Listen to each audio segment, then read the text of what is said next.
Adrift in the interstellar dark, far from the warmth and light of any sun, a rogue planet journeys alone.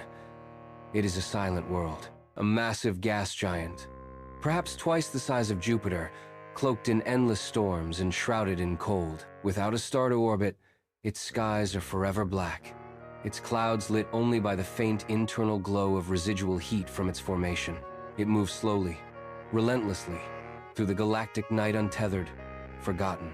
But this is not a lifeless drift. Beneath the thick hydrogen-helium atmosphere, deep in its swirling bands, violent weather systems churn. Jet streams clash, pressure fronts rise and fall, lightning crackles in the clouds like distant artillery.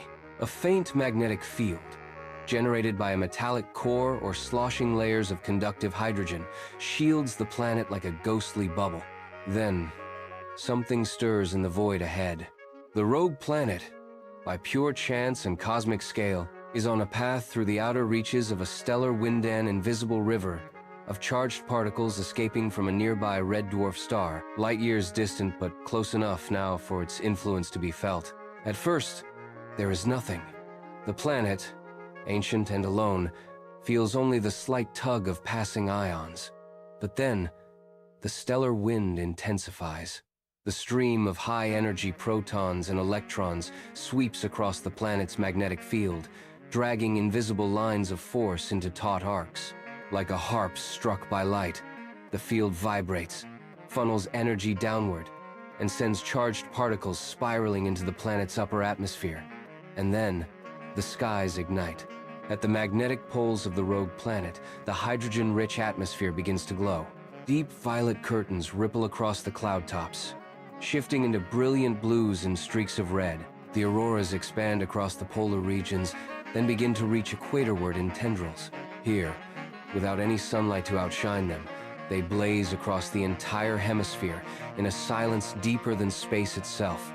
The display is eerie and magnificent. Spiraling bands of light shimmer across the night, dancing in time with unseen solar rhythms. Charged particles crash into molecules, excite electrons, and release photons billions of tiny bursts of color, painting the sky in a light show no eye may ever witness. The rogue planet spins on, its rotation carrying one auroral pole into view while the other sinks into darkness. The light continues steady, then pulsing as fluctuations in the stellar wind ripple across the magnetic field. Somewhere far off, the red dwarf flares, and another surge of particles reaches the planet hours later, sparking a second, more chaotic wave of auroras like firestorms in slow motion.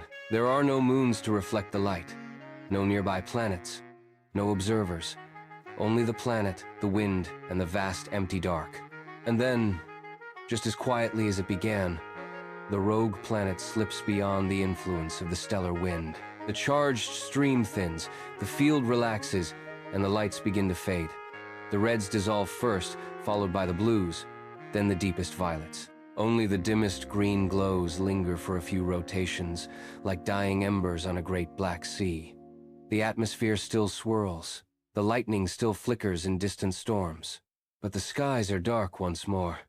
The rogue planet drifts onward, forever outbound, returning to its long night. Yet, for a brief time, perhaps only days or weeks, it became a lighthouse in the void, illuminated not by a sun, but by the invisible touch of a stellar breath. Somewhere in the galaxy, others like it await their own brief encounters, silent, waiting, carrying the memory of light.